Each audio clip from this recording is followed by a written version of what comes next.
Sir Kailash Chandra dictation transcription number 466 back 500 words 100 words per minute. Ready? Start.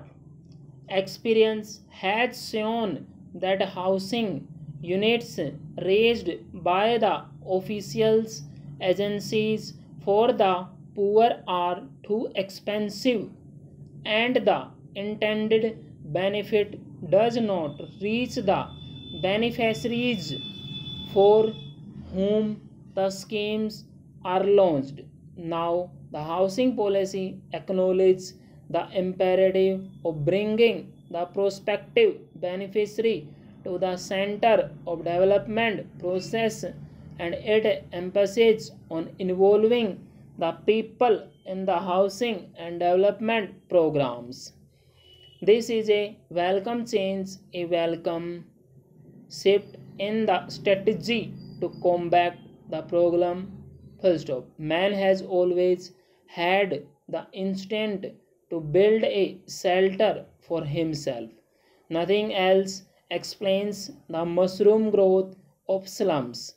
However, a slum dweller being in constant fear of being evicted from the land which he has encroached upon does not really spend much on building a shanty for himself even by his own standard.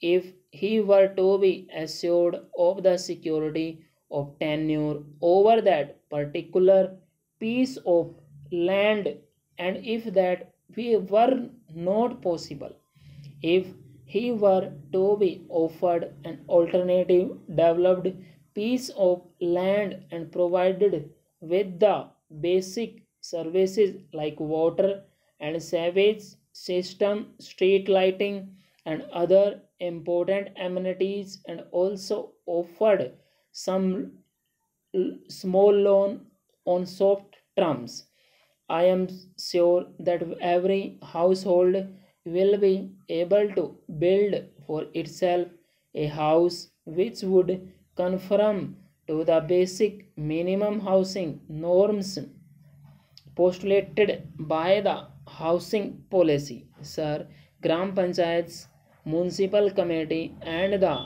non-governmental organizations could also be associated in this national organization endeavor, particularly in the process of disbursement and prepayment of loans, and also for encouraging the cooperative societies, thus relieving the government of some burdensome task. Sir, today you know that the price of land is escalating at an unimaginable rate. Big business people, big land developers, and property dealers enter the business of real estate, which leads to speculation, and this has raised the price of a small housing plot to such a high level that at least 60% of the population cannot afford even a plot of 15 square meters, which is the minimum norms fixed for housing in the urban areas by the government.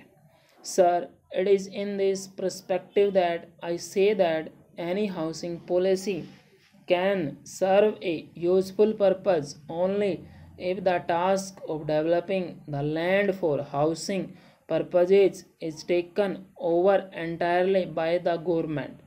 The role of private builders in contributing to the housing activity in the cities cannot be undermined. But cases are not wanting where people investing their lifelong savings in a house plot have been cheated by the property dealers.